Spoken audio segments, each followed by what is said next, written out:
Welcome back to AsArt with Nick, John, and special guest Kyle. Today we're going to talk about The French Dispatch, by the way, which is on HBO Max, which we love, and we do a lot of show reviews there. But it's Wes Anderson is back, and this is probably the most Wes Anderson movie I have seen when it comes to visual and like the way he wants to tell a story and all that stuff. But is it his best? We're going to discuss it. We're going to have some fun conversations here, just talking about the visuals and the music to the acting and the script. And let's just go for it. Any first impressions or thoughts that you guys want to spew out? I loved it.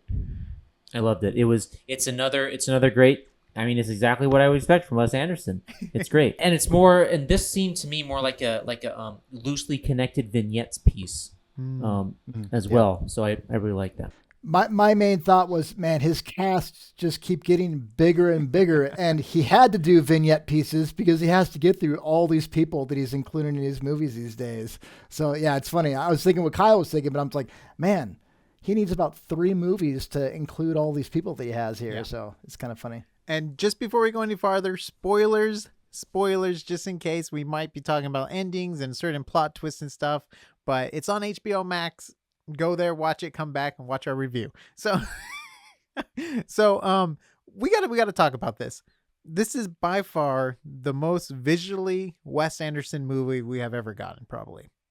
Everything is just so framed, even like with the blinks and other, it's so Wes Anderson. It is. Like, I mean, like there were like, yeah, I would say this movie is the one where I noticed the framing so much more than any other one, even though that's what he's known for, right? Like, especially with Moses Rosenthaler's chapter, right, with the paintings and his fresco stuff. Like, man, really great stuff. Also, I didn't get to look it up before we recorded, but I'm really curious who the artist was that painted those frescoes. Because they looked really cool. I was watching it with my girlfriend, and we were blown away. We're like, whoa. Dude, okay. So, John, do you want to mention anything else before I jump on to the next topic with the visual stuff? No, I don't think you can. Okay. I'm sure things will come up as we're going along. Okay, so this is very interesting, right? Because majority of his movies are basically it's a guy with dad issues. I feel like it's always like it always relates back to like father issues. It just always feels that way. But this is completely different because it's like 3 short stories, and they're all combined and they're all connected to Bill Murray, our main character. This is not really a spoiler, but I'm gonna say it anyways. But at the beginning of the film, they say he dies. So like, we probably. If you're still watching and you haven't watched it, that's not a spoiler at this point, but I loved the way he tried to connect everything again. I mean, the story was all over the place. My favorite still to date with all of his movies is probably Fantastic Mr. Fox. I'm like, I love Fantastic Mr. Fox, and I think his style is perfect for stop motion, but this film is really good. It's not my favorite, but it's stunning. The music is good. The acting's there. I just felt like the story for me, I'm not a writer, and I get like the writers have really enjoyed this movie because of the way the dialogue is connected to the scenery and all that stuff, but it was still so enjoyable. But I feel like I need to watch it 4 more times because those subtitles, when they were talking French, went so fast for me. I was like, they go fast. Whoa, I yeah, need to go they back. Do go fast. Yeah, usually the rule with subtitles is you put it up there, you read it, and then you give about double the time it takes you to read it, and then that's how much time you give it for, the average audience to read it. And it's like, man, my reading must be getting slower because I am not getting through these. But yeah, I and guess like putting them up like at on like random orders too. I was like, whoa, he's going up, he's going down, he's going sideways. Which I from a stylistic standpoint, I love that. It kind of reminded me of the John Wick, like kind of colored, laying out, almost motion graphics type layout, but a minimalist, way. And so I like the way they did that, but you had to follow it kind of in an orthodox manner because it's not what you're used to. You're like, okay, back down to what's going on, so it definitely was a little bit different. But yeah, they went a little bit fast, but not so much so that you weren't understanding what was going on, obviously, but yeah. And some amazing moments.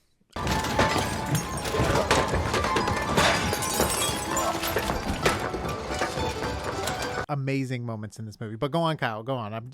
No, like with the subtitles for the French. Now, correct me if I'm wrong. Maybe you guys might have a better memory, but it seemed like they were laid out to where they would not compromise the visual.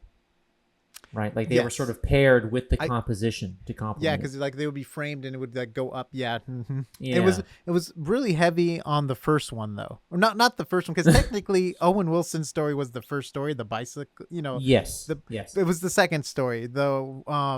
Tyndall or with Rosenthaler, with the artist. Yeah. Yes, and then everyone was so good. I feel like the one that stood out to me the most was Jeffrey Wright. Okay. Yes. No. So yes, his character Roebuck Wright was my favorite character. Like, just and that was my favorite part of the whole movie too. Right? Yeah. Yeah. That whole ending sequence was great. I don't know if it's because I'm an animator and I'm also into stop motion. The whole chase scene that was done in 2D animation, and they like run through the loop and they come back into the car and they keep driving. So much fun. Yeah, I mean, you were saying this is the most Wes Anderson feeling movie. To me, the most Wes Anderson feeling movies are Fantastic Mr. Fox and I Love Dogs, but those are animated films. So I guess you're saying out of live action. But yeah, I mean, those animated sequences were so much fun, and just the artistry on them is so good as well. And those are obviously standout moments. And I do appreciate the very kind of minimalist use of color live action footage, but how much it pops when they have it. But I do like black and white as well.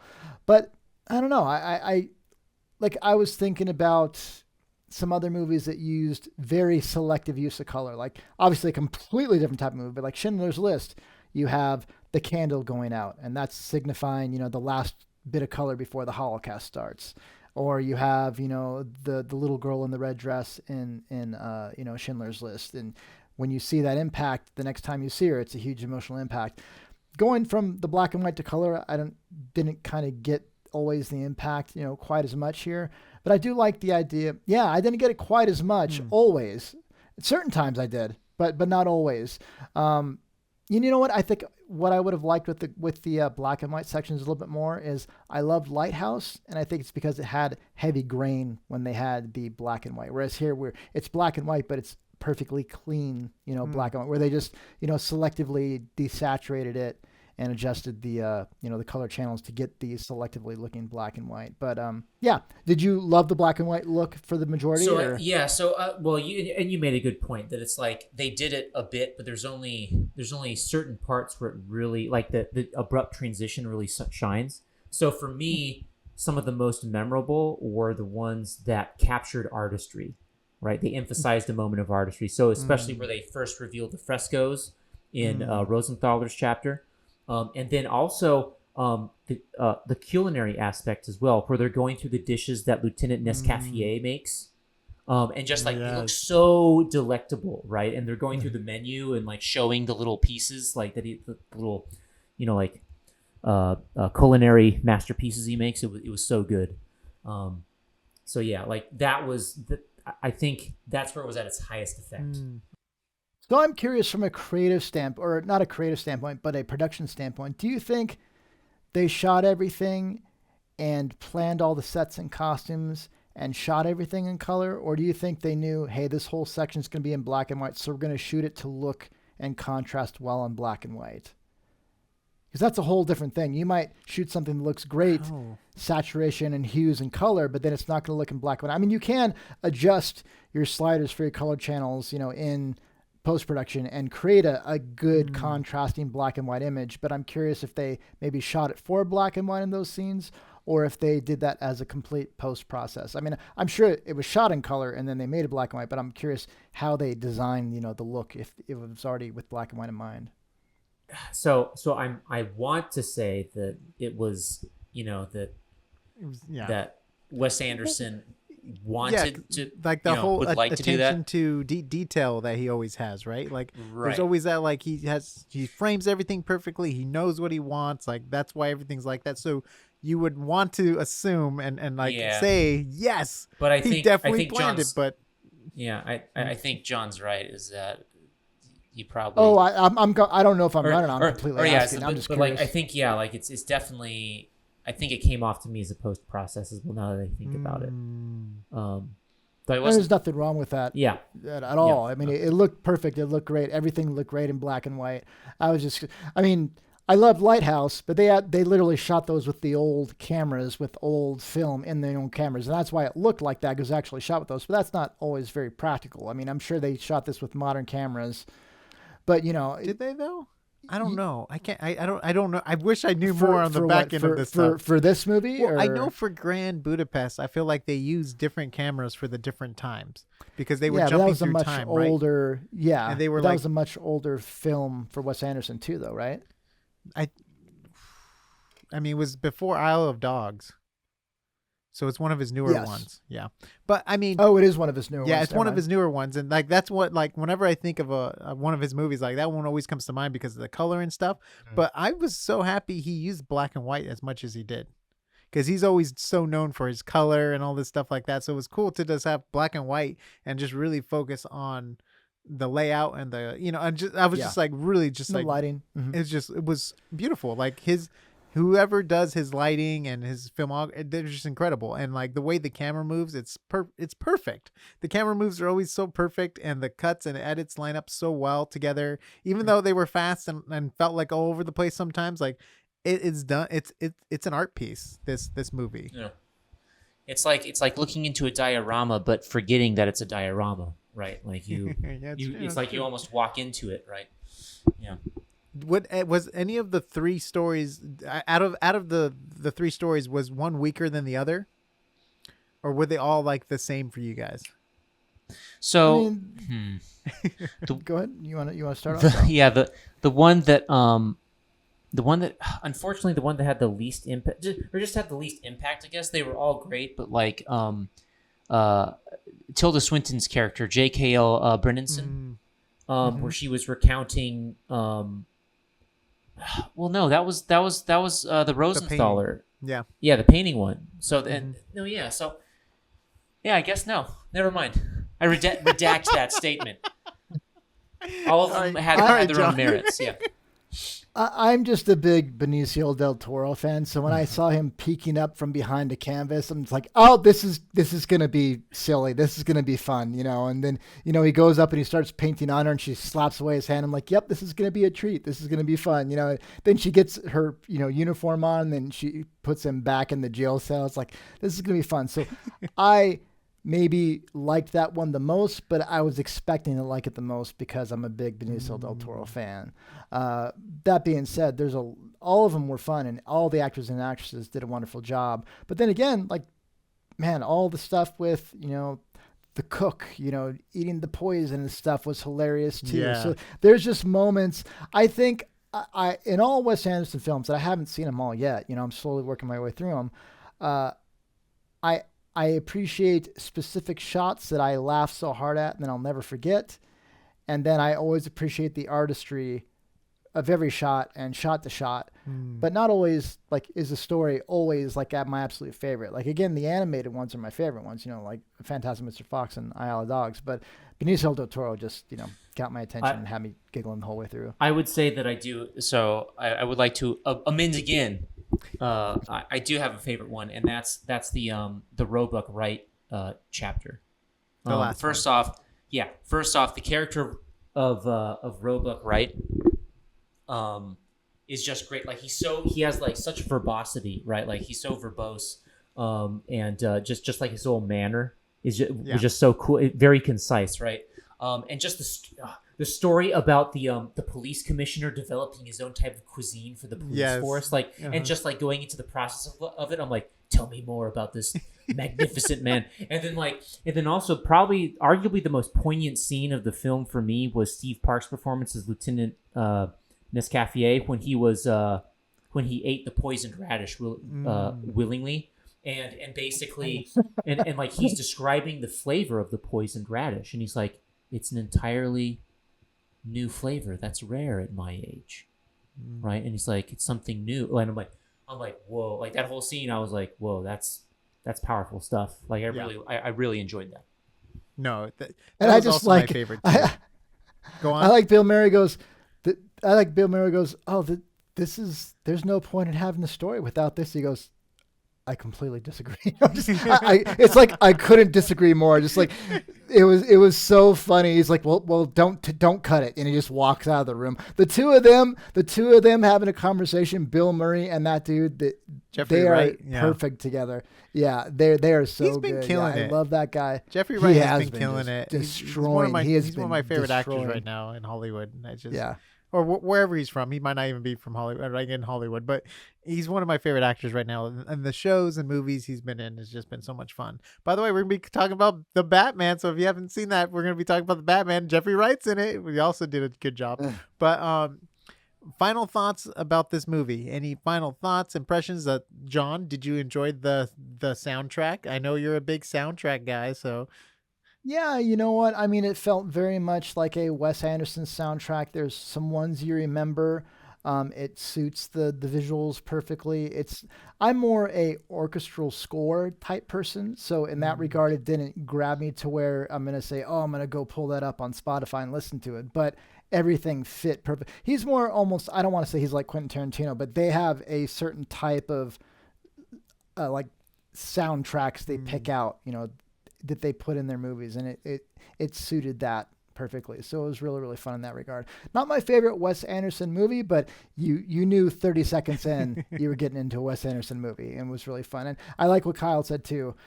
The earlier establishing shots kind of had the typical Wes Anderson color to them, and I like that. I don't want to say they gave themselves a challenge, but they made it black and white just so.